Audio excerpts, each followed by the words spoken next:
Thanks for staying with us. Welcome to tonight's regional news. Some 600 former LIAT employees are celebrating the news that they can now proceed with court action against the Antigua and Barbuda government on the eve of the second anniversary of their termination, as they seek to get millions of dollars in financial entitlements they claim are owed.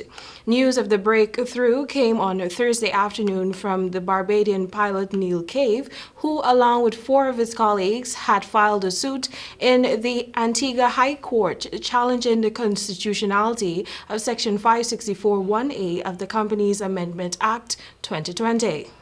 That section of the Act imposed an automatic stay of proceedings on all matter against LIAT 1974 Limited, which is currently under administration. This resulted in a 2015 High Court claim by the pilots, which was set for trial in 2020, being adjourned indefinitely since LIAT had argued that because of Section 564(1)(a, they are now an automatic stay of proceedings.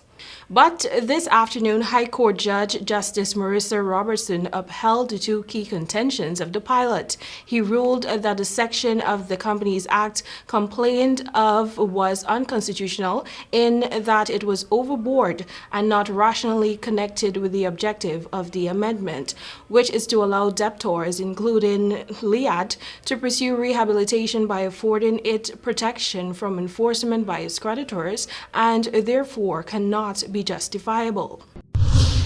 Over to news from Barbados. The Barbados government says it is satisfied that approximately 30 Haitians who arrived last month were not being held against their will or in substandard accommodation.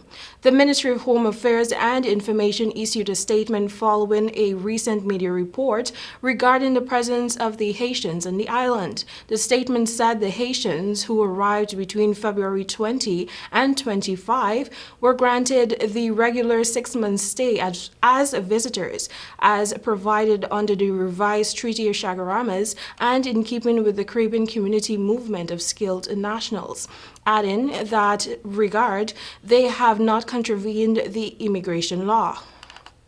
The statement said Immigration Minister Wilfred Abrahams and a team from the Barbados Immigration Department had on Tuesday visited the area where the Haitians were being held to verify that they were not being held against their will or in substandard accommodation, and are satisfied that this is not the case.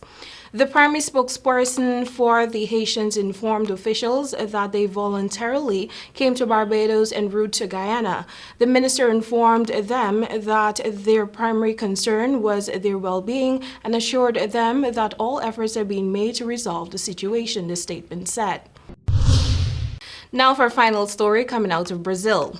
10 members of Brazilian President Jair Bolsonaro's cabinet have resigned from their positions, along with 3 other top officials, in a move designed to help boost the far-right leader's re-election prospects ahead of the general election.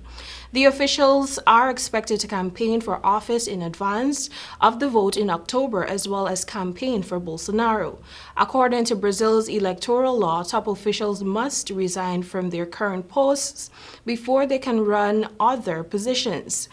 The shakeup is an important step towards the hotly anticipated election, which is expected to pit Bolsonaro against his political rival. In the coming months, they will promote their achievements, as well as those of the administration in some of Brazil's forest reaches, according to Carlos Melo, a political science professor at Inspire University in Sao Paulo. That has brought us to the end of tonight's regional news. Thank you for watching.